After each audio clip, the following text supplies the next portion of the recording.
Hey Ocean Way family, man, I'm bringing church from my living room to your living room, and I need your help today. Here's what I want you to do. I want you to lean in, I want you to participate. You can even take some notes and hold on to this message and read over it after this, because I just believe what God put in me is meant for you. I also want you to do this. Take a moment, pull out your phone, text somebody right now and tell them that you are watching, you are online, and you are watching your church right now, because I believe that there's more people than in your small circle that's in your house that needs to hear this message. Today we're starting a second part of the series called This is Living. And I just believe these are interesting times that we're living in. How awkward is it to try to maintain that 6-foot barrier between you and the person in front of you in line, and then you're looking at the people around you, and then somebody walks right by you and you've got a face mask on. It is frustrating to no end sometimes to try to just really maintain that 6-foot living space. I wonder if that's the new norm. But you know something, today we're going to talk about this is living with doubts. All of us live with doubts. You ever doubt the weatherman? The weatherman gives you this report and says, it's going to be sunny, it's going to be warm, and halfway through the day, boom, the storm comes. And when the storm comes, you're like, that weatherman was wrong. He was doing what? He was forecasting the weather. Or how about your doctor? You go see your doctor, and your doctor says, this is going to happen, and this is going to happen, and this is going to happen. You go home, everything's going to be good, and everything's not good. You're in pain. And then you realize, wait a minute, he is practicing medicine. All these different things cause us to doubt. We can doubt the weather. We can doubt politicians. We can doubt all sorts of different things. We all live with doubts. Doubt is nothing more than just enough information or misinformation that causes us to come up with a conclusion about a circumstance. Your circumstance does not determine where you're headed in life. Your circumstance can actually impact your doubts if all you see is your circumstance. So today we're going to look in Scripture, and we're going to look in John chapter 20, and we're going to look at Thomas. But before we do, I want to ask you a simple question. What's something that you doubted this week? I went to Sam's Club this week, and I had a serious doubt whether or not I was going to get inside the store or not. Here's what happened. I drove up, and I saw this line that went all the way down the side of the building, and it was growing. So I got gas, and then I was like, well, the line's getting longer. So I got in line, and when I got in line, the line didn't move. It stood still for 15 minutes. I'm standing there, I'm reading Instagram, I'm looking at Facebook, I started reading my emails, and I'm looking, and then the line starts moving, and I realize people are dropping out of line. And I'm like, okay, at this moment, I think, am I going to stay or am I going to go? And then the line moved. And when the line started moving, I thought at any moment they were going to stop the line. And the line went from the back of the store all the way around the front of the store, and I got all the way to the front, and I'm watching this person with their phone, and they're counting how many people there are, and I'm like, they're going to stop me. I'm going to not get in, and I got in the store. See, if all I did was focus on my circumstance, then all I did was magnify my doubt. But if I could see greater than it, if I could see more than just the information, then I could live in a greater place. I want to help you with living with these things called doubts. See, the Bible says this in John chapter 20, and we're talking about Thomas. Now, just to give you some context, Thomas is one of the disciples, and this is actually 1 week after the resurrection. So if we're going to talk about living, we should talk about living after the resurrection. Jesus died so that we could live. He rose again so that we could have resurrection power in order to live. So if you look in John chapter 20, it says, Thomas, also known as Didymus, one of the 12, was not with the disciples when Jesus came. So on Easter Sunday, when Jesus got out of the tomb, and the disciples ran to the tomb, and the tomb was empty, and they looked inside, and they saw, and they believed that was Peter and John.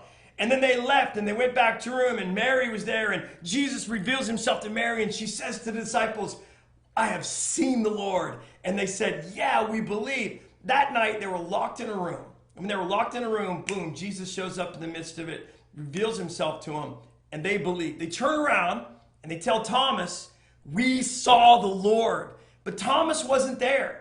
Thomas saw the crucifixion, he saw the body, he saw the tomb, he saw all those things, but he did not see the Lord. And here's what it says, so the other disciples, when they told him he saw the Lord, He says this is exaggerated. He says, unless I see the nail marks in his hands and put my finger in the nail holes, unless I see his side and put my hand in there, I will not believe.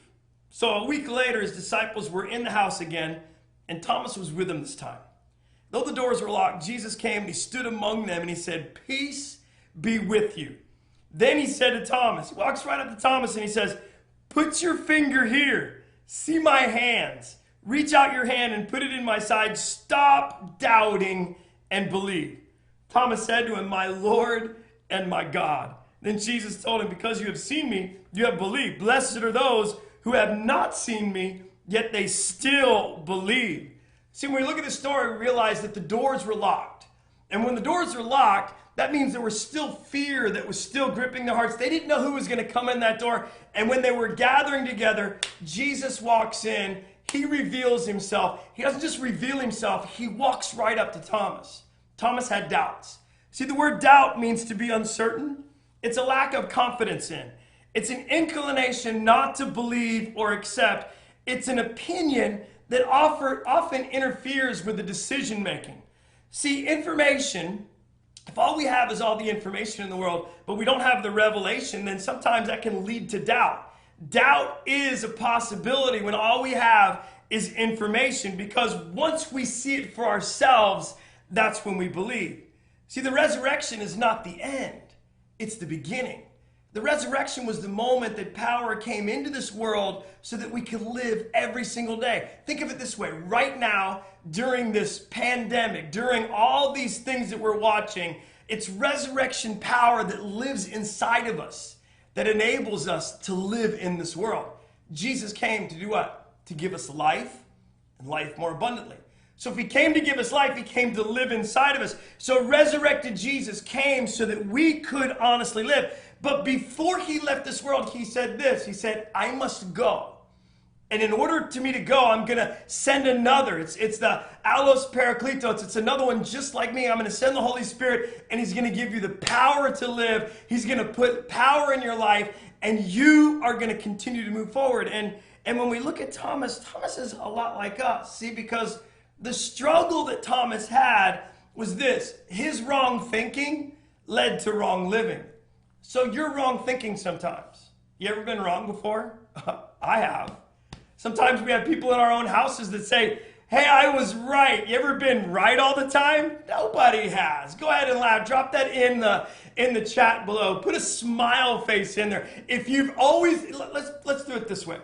If you're always right, then take that heart sign and just start hitting that heart sign like crazy right now. Now, if your wife says she's always right, then take that angry face. You know that other one, that scowl? Just hit that all the time right now in the Facebook feed, and let's see who's right or who's wrong. You know something? It's really not about being right. It's about understanding who Jesus is. It's about the fact that if I have the right information, then I can live in the right path. If I have the right information, the right thinking. See, it's not just information that causes me to shape the way I think. It's the way that I perceive that information. It's the revelation that comes from it. See, doubt is always an option when all we can see is our circumstances. Right now, we're so focused on the circumstances. We're so focused on what's happening around us. We're so focused on the news. We're so focused on when is the government going to open up? When is the economy going to open up? When are people going to go back to work? When are the schools going to open? Is graduation going to happen? All these different things we talk about over and over and over, and we're focusing on these things. And it's easy to see doubt in the midst of them because all we have is misinformation or parts of information. It's when we experience the truth and not just see the truth, but live in the truth. That's when the power of the resurrection lives in us. So doubt is always an option. But we've got to look at our doubt and realize that there's a greater work inside of us, and his name is Jesus. When we understand who Jesus is, we can understand that he is the Son of God. He is the one who hung the stars in the sky. He was there from the beginning, and he's going to be there in the end. Guess what? He's coming back. See, Thomas had just enough information. You know what his information was? He saw the cross. He saw the crucifixion. He saw the tomb. He saw the body. And he said, unless I see Jesus, then I'm going to believe. He waited and said, unless I see him. And Jesus, when he shows up, he reveals himself to him. See, doubt is the product of just enough information. Doubt surveys the circumstance and makes a conclusion based on our circumstance. If we look at our circumstance, we may come up with some wrong conclusions. We've got to see who Jesus is. See, information is not just enough. I don't know about you, but I love going to restaurants. One thing I miss doing is going to a restaurant. And I use an app on my phone called Yelp. I've talked about this before. But sometimes you use the app and you have just enough information. You don't have all the information. You have a picture, you have a menu, you have a picture of the restaurant. You can see certain things, but until you walk in, sometimes I walk in, I sit down, I order off of Yelp because I look at the food and I look at the picture, I go, I want that. And when I get that and it doesn't look like that, then I wonder what that is. You understand what I'm saying? Because sometimes I think, is this really the same restaurant? Why? Because the information brought me there, but it was my revelation that gave me a better conclusion. See, my revelation of Jesus makes me realize that he's greater than what I'm walking through. He's greater than COVID-19. He's greater than your bank account. He's greater than what the doctor says. He's greater than any other report in the world. Why? Because he is the first and he is the last and he's coming back. So we have to reframe our circumstance with the revelation of who Jesus is. If we can see Jesus for who he is, then we can understand that he's got more. See, our thoughts are shaped by our information. We have access to those things. But the way we live is impacted by what we choose to believe. See, if we choose just to believe what we see, then what we see will influence what we believe. But if we step out in faith, faith is what? Faith is the evidence of things hoped for. It's the evidence of things not seen. See, Jesus wants to reveal himself to you today. Lean in. Put that coffee cup down. Maybe put down that Pop-Tart right now. Whatever you're eating for breakfast right now, yes, I'm talking to you. Jesus wants to reveal himself to you. It's more than information. It's a personal download. It's a personal revelation. He is still God. So today we look at Thomas, we realize that yes, he had information, but it was the information without the revelation of who Jesus is that led him to think that, wait a minute, Jesus died, then the body's just missing. He couldn't come up with the information or the revelation that he rose from the dead. Even though Jesus said, I will return. Even though his best friend said, we saw the Lord. Even though Mary said, I saw the Lord. Thomas chose, like many of us sometimes, to have doubts in his life and allow the information to control us to a point where we make conclusions that aren't the right conclusions. See, doubt, if we look at doubt, doubt is no match for a resurrected Jesus. See, this is living. When Jesus walked into the room, fear left the room. Why? What happened? Jesus was in the same room 1 week later, and when he's in that room, the doors are locked and everyone's together. And when the doors are locked and everyone's together, Jesus walks in. He didn't knock at the door. I don't know if this is you, but if I'm one of the disciples, I'd be like, Jesus, stop doing that. You can knock on the door. You can let us know you're coming. But he just, boom, he shows up right in the midst. And when he shows up in the midst, he walks right up to Thomas. Now think about this. He walks right up to Thomas and he repeats to him what he said. Hey, put your finger here. Hey, look here. See the holes? See my side? See these things? And Thomas looks and his doubt changes. Why? Because doubt is no match for a resurrected Jesus. My circumstance, what I'm walking through right now, is just an opportunity for resurrection power to live through me. My circumstance doesn't determine my conclusion. My conclusion is determined by my Jesus. Why? He is alive and he's living in me, and he's got a plan for our lives, and his plan is to live. So if his plan is to live, then I need to shift my focus. I need to start looking for Jesus. I don't need to look at the circumstances and focus on the circumstances. Maybe I need to open up my eyes and say, I'm going to push away doubt because the circumstances may cause me to doubt. But maybe I need to draw closer to Jesus and realize he's the one that has a plan for my life, and his plan is to live. See, here's a powerful truth. If I truly want the assurance of who Jesus is, if I want assurance in my life right now, then do this. Look at the wounds of Jesus. Look what Jesus said. He said, look at my hand, Thomas. Look at my side, Thomas. And Thomas's doubt fled because his doubt was no match for a resurrected Jesus. See, Jesus' wounds, Jesus' holes, Jesus' and everything that he went to, it points to the fact that he's alive, he's well, his love, his victory, his sacrifice. These are things we can be assured of. He truly died so that we could live, but he also rose from the dead so that we can keep living. Living is living with the resurrection power living in us daily. Jesus came so that that resurrection power that rose him from the dead could live in us. And when we see circumstances that we don't have answers for, that's when doubt tries to attach itself to us. And when doubt tries to attach itself to us, we have to push away those things when we do what? When we see the nail holes in his hands, and we see the marks in his side, and we see the wounds that he went through, and we see the suffering that he went through, and realize that Jesus did all this for who? For me. So that I can truly live. See, doubt is no match for our resurrected Jesus. Resurrection power turns doubt into this, a declaration. Look at what Thomas said. When Jesus walks right up to him, and he says to him, hey, Thomas, look here, see here. Thomas says this, my Lord and my God. His doubt turns into a declaration. What you doubt today can turn into a declaration. You can say, my Lord and my God is greater than my circumstance. My Lord, my God is greater than my bank account. My Lord, my God is greater than sickness, greater than fear, greater than doubt, greater than any pressure, any stress, any anxiety that tries to attach itself to me. Doubt wants to attach itself to you. Because when we doubt, we diminish our faith. You know when Jesus said, stop doubting, Thomas. You know what he was saying?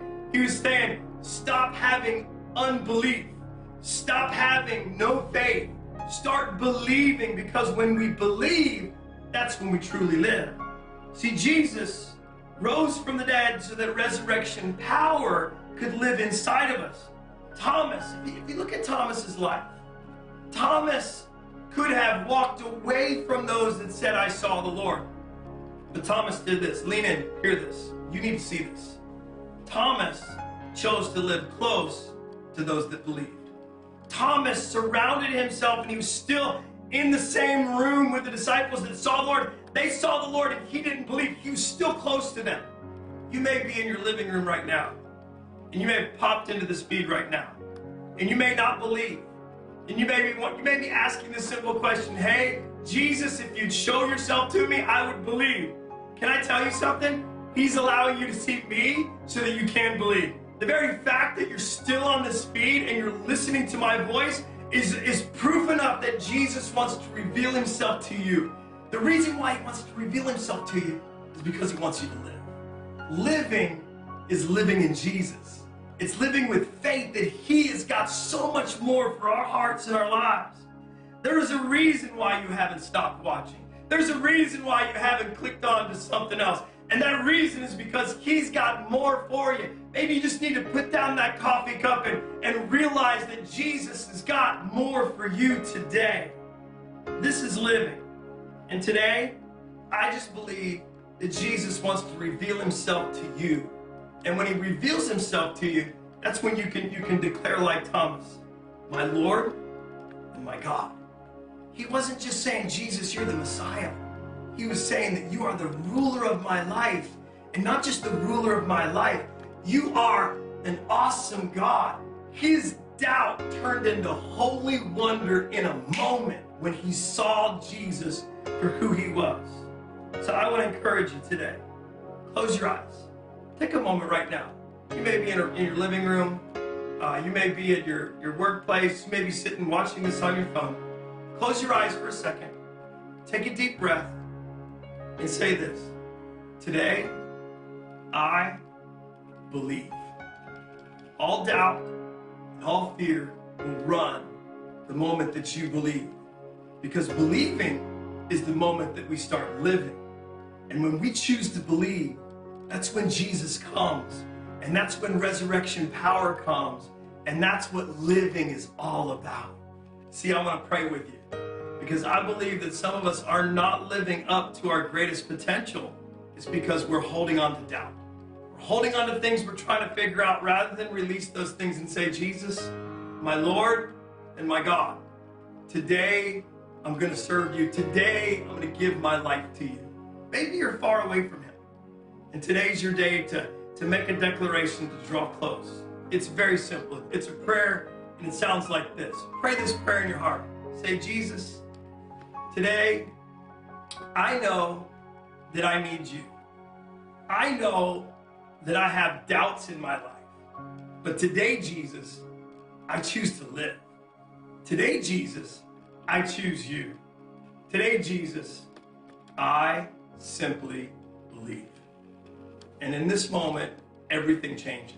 See, doubt flees, fear flees, anxiety falls away. Why? Because that's when you start looking for Jesus. We don't look away from him, we look towards him, because he is the author of life. So today, if you made that decision, I just want to encourage you. Here's the simplest thing you can do. Drop an emoji, a hand emoji, praying emoji, a thumbs up. Do something and respond right now. And we will reach out to you. We will pray for you. There's a link there that you can fill out a decision card, but we just want to encourage you that God's got way more for you than you can ever imagine. Today is your day to believe. Today is your day to live. I can't wait to see you this coming week. I can't wait to see you online again. Our online experience continues because we believe in you. From my living room, if you look around, we're right in the middle of my living room. This is as real as it gets. We love you. We believe in you.